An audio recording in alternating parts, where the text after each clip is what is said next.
주가는 공포의 벽을 타고 오른다. 오늘 과도하게 주가 많이 빠졌습니다. 언제 사야 될까라는 답변으로 돌아오더라고요. 고점의 가격이 계속 바라만 봤다란 측면으로 접근해 볼 때 한 250만 원 정도 수준이라면 더 가야죠. 버블이 어느 정도까지 진행이 됐냐라는 질문에 전체 투자 비중이 100인데 내가 이제 삼성전자 SKX에 뭐 50%를 한다. 목표까지 이제 정해놨죠. 지금 내가 매수를 해가지고 다 넣을 걸 못 참겠다. 이 생각이 드신 분께는 또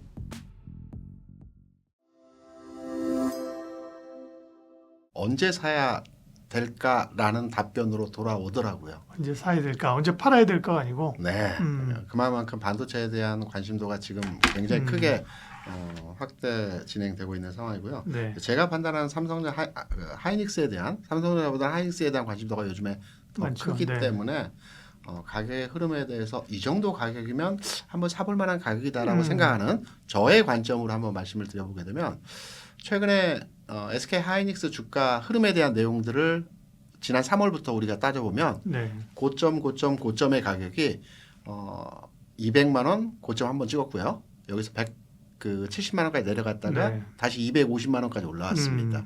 그리고 190만 원 저점 찍고요. 그리고 300만 원 최근 고점을 찍었거든요. 그러면 앞서 말씀드린 것처럼 고점의 가격이 200만 원, 250만 원, 300만 원이라고 할 때 저점부가 170, 190, 250 정도의 저점부를 찍어주는 형태의 가격차가 나타날 수 있다라고 판단되기 때문에 저는 SK 하이닉스에 대한 관점은 크게 변한 건 없습니다.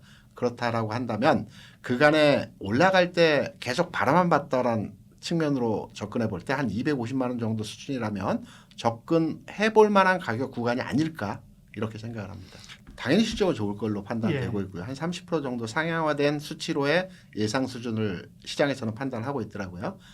그런데 제가 이제 마이크론 실적 발표가 되었던 지난 한 4번 정도의 흐름에서 네. 주가는 과연 어떻게 되었을까를 한번 제가 따져보면서 한번 흐름을 봤습니다. 마이크론 실적이 지난 3월에 한번 있었고요. 그리고 12월에 있었고요. 그리고 지난해 9월에 있었습니다. 이번 실적 발표 전 단계에서 지금 올라가고 있는 상황에서 흐름들이 진행되고 있지 않습니까? 이번에도 주가의 패턴이라고 하는 게 관성의 흐름들로의 진행이 되어지기 때문에 그 네. 방향으로 진행되는 그 형태의 모습들을 보여주는 과정들을 많이 답습하거든요. 그래서 마이크론이 이번 실적 발표하고 나서 주가 좀 조정을 받아주고 그리고 나서 다시 올라가는 형태의 모습들을 지금까지 보여줬거든요. 그래서 실적 내용이 어떠할까라는 부분에 대한 접근보다는 실적 전후로 해서 주가의 상황이 어떠했느냐를 과거 흐름과 비교해 보게 될 때 이번에도 실적 발표 전 단계에서는 상승 흐름이 진행되어지고 실적 발표 이후의 주가는 좀 조정을 받는 이 형태의 과정이 나타나지 않을까라고 생각을 합니다. 네. 다시 가야 된다는 관점이거든요. 예. 우리가 마이크론 얘기를 잠깐 전에 예. 하지 않습니까? 제가 구체적인 수치를 말씀드리지는 않았는데 삼성전자가 지난 1분기에 반도체만을 놓고 보면 80조에 50조를 벌었습니다. 매출은 80조, 이익은 50조. 그리고 하이닉스 같은 경우에는 대략 50조에 35조를 벌었습니다. 그리고 마이크론 같은 경우에도 35조에 한 7조 정도를 벌었거든요. 그런데 이번 분기에 마이크론 같은 경우는 한 50조에 35조를 번다라고 해요. 한 30% 정도 상향된 수치로 판단을 합니다. 삼성전자는 120조에 90조를 번다고 합니다. 시장의 예상치는 예상 수준에서 크게 벗어나지는 않을 것 같습니다. 그렇다고 본다면 올해 한 해 삼성전자의 영업이익은 360조를 추정하고 있거든요. 높게는 한 400조까지도 바라봅니다. SK 하이닉스는 260조에서 300조를 바라봅니다. 엔비디아가 한 해에 한 200조 조금 넘게 이익치를 추정되는 현상으로 진행이 되거든요. 올해는 좀 더 늘어나겠지만 그렇다 본다면 삼성 하이닉스 전체적인 주가의 상황에 대한 부분을 판단해 보게 된다면 더 가야죠. 더 가야 된다라고 보는 게 맞고요. 우리가 이제 하이닉스 얘기를 최근에 많이 하는데 그리고 최근 하이닉스의 목표 주가에 대해 400만 원 많이 얘기가 나오고 있습니다. 그 근거가 어디일까라고 해서 제가 들여다보니까 지난해 하이닉스의 그 이익의 수준이 그 주가와 비교해서 판단해 보게 되면 지난해 12월 말 기준으로 주가는 한 70만 원 정도 됐고요. 이익은 한 40조 한 해 동안 40조를 발현시켰습니다. 올해 300조 정도라고 한다면 대략 한 7배 정도 이익이 늘어난 거지 않습니까? 그럼 주가도 등치에서 우리가 판단해 보면 70만 원에 7배, 한 400한 중반 정도 되는 게 우리가 상식적으로 이익과 주가의 비율적 측면에서의 내용을 해석해 보게 되면 그 정도 수준에서의 가격은 합리적 수준에서의 목표가일 수 있겠다라는 차원에서의 내용을 판단해 보게 되더라도 지금 조정은 받고 있지만 조정 이후의 주가 상황에서의 흐름은 좀 더 긍정적으로 주가의 현상이 나타날 가능성이 있다 이렇게 판단합니다. 네. 1년 전에 조방원 올라갈 때 그 조방원의 쏠림 현상 또 어마어마했지 않습니까? 그렇기 때문에 시장에서 항상 주도주가 나타나면서 그 주도주가 움직일 때는 일부 쏠림 현상들이 나타나고요. 지금 주가가 어느 정도 조정을 받는 현상에서 모습을 보여주는데 이 조정은 뭐 건강한 조정에서의 형태고요. 그리고 다시 가기 위한 조정 형태이고 제가 증시기업원에 대해서 예전에 많이 알았는데 이 증시기업원 하나 기억이 납니다. 네. 주가는 공포의 벽을 타고 오른다. 그러니까 공포를 타고 오르는 게 주가라고 많이들 얘기를 합니다. 그렇기 때문에 오늘 과도하게 주가 많이 빠졌습니다. 나눠서 빠질 걸 한 번에 빠지지 않았나라고 생각하는 부분도 뭐 시장을 대응하는 측면에서 보면 우리가 너무 안 좋은 쪽으로 공포스러운 분위기 쪽으로만 판단할 필요는 없지 않을까 이렇게 생각합니다. 삼성전자랑 SKX를 보유하지 못하신 분께는 죄송하지만 제가 뭐 어디 가서 자랑한 타입은 아니지만 이제 앞에서 우리 PD님과 이야기했지만 삼성전자 SKX 조회수 그다음에 쇼츠 조회수도 제일 높은 게 또 접니다. 그래가지고 그때 영상 찍어보면은 삼성전자 SKX를 제발 사달라 혹은 안 사시고 뭐 하셨냐 뭐 후회하기 전에 사셔라 이런 이야기를 말씀드렸었고 그때 제가 3월달 4월달에 말씀드릴 때는 악플이 엄청 많았었습니다. 근데 5월 달에는 이제 샀습니다. 믿고 한번 사봅니다. 이런 댓글 달려가지고 굉장히 5월달에. 네, 뿌듯했고요. 2월에는 네, 그다음 이제 6월이 됐잖아요. 선물이 와야 되는 거예요. 네, 6월은 뭐 커피 선물 기대했는데 오고 있는 것 같습니다. 근데 저는 또 우리 구독자분들께 또 기대감을 드리기 위해서 목표가를 또 올릴 거고요. 이제 네. 목표가 올린 다음에 또 관련 근거에 대해서 제가 또 빈틈없이 준비를 했으니까 알겠습니다. 그 부분도 좀 체크해 보시면 좋을 것 같습니다. 삼성전자, SKX를 비롯한 반도체 관련 종목들이 이동평균선이라든가 우리가 심리적인 지지권을 볼 수 있는 구간들을 이탈한 적이 단 없다고 한다면 저는 이제 박사님과 뭐 반도체 버블이나 이런 단어를 나눴을 때 제가 오히려 막 박사님께 뭐라고 말씀드렸을 겁니다. 근데 저는 이제 박사님과 이야기를 들으면서 수긍을 하고 어느 정도 저도 이 비중을 두는 이유가 이 투심이라는 것들이 잠시 이탈하는 모습들이 나왔기 때문입니다. 그래서 오늘도 마이크론에 대한 실적에 대해서 제 생각을 또 말씀을 드릴 거지만 박사님께서 그때 제시해 주신 부분에 대해서 버블이 어느 정도까지 진행이 됐냐라는 질문에 제가 한 44%까지 말씀드려요. 그래서 제가 뭐 올해 초나 뭐 3월 달에 질문 주셨을 때는 33%, 그다음 4월 달에는 뭐 44% 이런 식 이제 뭐 30% 이런 식으로. 정확히는 AI 버블. 근데 그렇다고 해서 저는 매매를 못 한다라고 보는 게 아니고 만약에 우리가 지금 반도체 이야기를 하고 있지만 반도체가 아닌 다른 뭐 테마주 이런 것들을 보면은 저는 차라리 다른 쪽을 보는 게 맞다 이렇게 말씀을 드리겠지만 반도체 같은 경우는 실적이 나오고 있기 때문에 그 노래 중에 이런 거 있잖아요. 미워도 다시 한번. 그래서 이 삼성전자, SKX를 비롯한 관련 종목들이 지지권을 이탈하고 하필이면 제가 한국증권TV 녹화를 올 때까지 회복을 못 하더라도 우리는 확실하게 이 기업들이 갖고 있는 펀더멘털이 꺾였는지를 확인하고 투자 전략을 확정하는 게 우리 건강이 좋아 보인다. 그렇게 좀 말씀을 드리려고 합니다.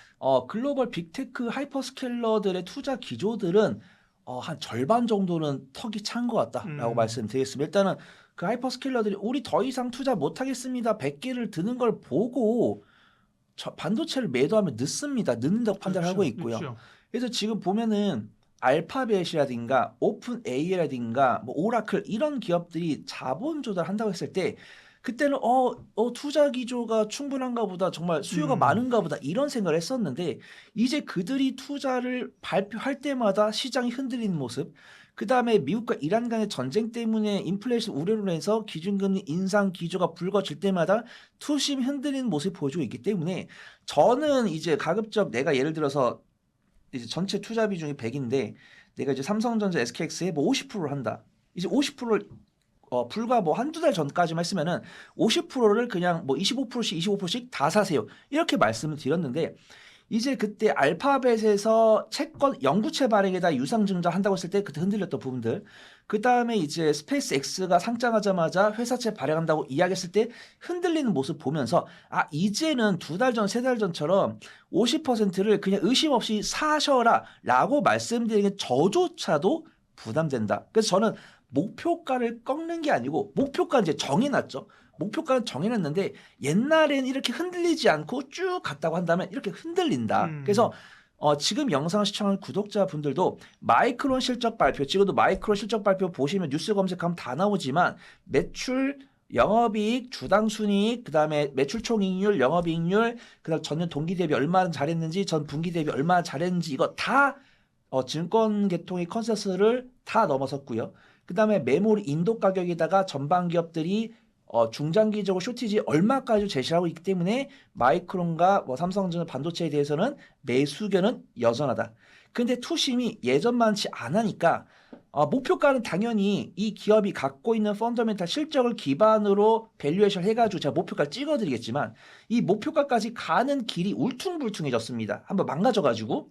그래서 그런 부분들이 있기 때문에 매수 의견을 말씀드리되 분할 매수를 잘 하시던가 분할 매수를 못 하신 분들은 2달 전 대비해서 매수할 때 투자 비중을 절반 정도만 하셔야 내가 예기치 못한 상황이 나왔을 때 빠져나갈 수 있다. 그렇게 좀 말씀을 드리도록 하겠습니다. 네. 나한테 질문 이제 자가 진단을 먼저 하고 대응을 하셔야 될 것 같아요. 나는 지금 내가 매수를 해가지고 어떤 불가항력의 사유로 내 보유 종목이 3일 만에 마이너스 15%를 찍었더니 나 막 못 참겠다. 이러신 분은 안 권해드리고요. 이러신 분은 2배 ETF 하지 마시고 본무를 하시고요. 아니면은 손본부장이 이렇게 이야기하는 거 보고 그래 저 친구 보니까 이제 한국증권TV에 매달 나오면서 그래도 올해 초반에는 공격적으로 이야기를 하다가 그래도 매수 의견 하지만 분할 매수하고 뭐 약간 절반만 매수하라네. 근데 네가 그렇게 이야기하는 거 동의해.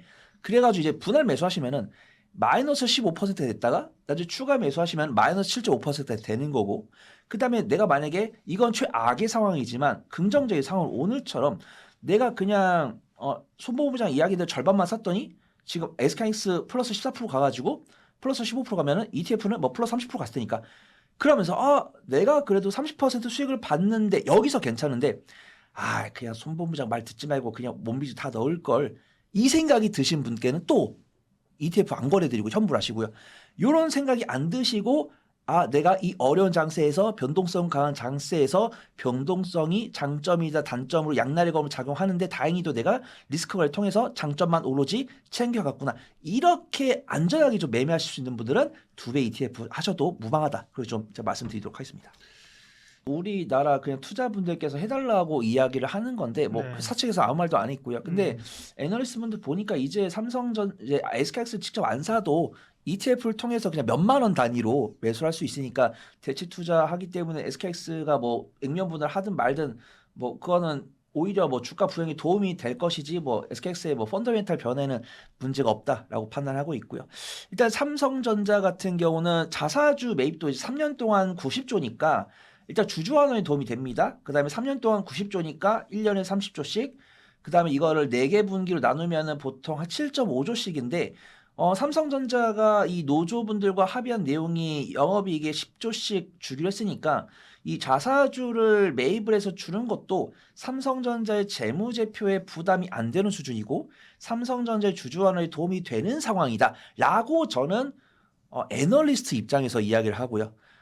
개인 투자자 주주 입장에서는 조금 스트레스 받습니다. 우리 주주들은 배당 수익률 3%도 안 되는데 거기 근무하신 분들 근무하신 분들 땀방울을 무시한 건 아니지만 우리는 자금을 투자해서 그 리스크를 오로지 가져가는 사람들도 요 정도의 보상을 얻는데 뭐 그분들이 하는 건 저는 좀 높다라고 뭐 과다라는 표현은 좀 그렇고 좀 높다 이런 평가를 갖고 있고 근데 이제 그 뒤에 주주 연합에서 소송 건다는데 이 부분에 대해서는 삼성전자의 좀 변동성을 좀 야기할 거다라고 보고 있고요. SKX 같은 경우도 ADR을 상장을 하는데 ADR 금액이 45조. 그 다음에 SKX의 시가총액이 2,000조니까 유상증자로 따지면은 증자 비율이 2%면은 주가 희석이 2%가 되는 겁니다. 그러면은 주가 희석이 2%가 되는 거고 ADR 같은 경우는 원화로 거래하는 것이 아니고 달러로 거래를 하는 것이기 때문에 원달러 환율 상승에 압박을 줄 수 있습니다.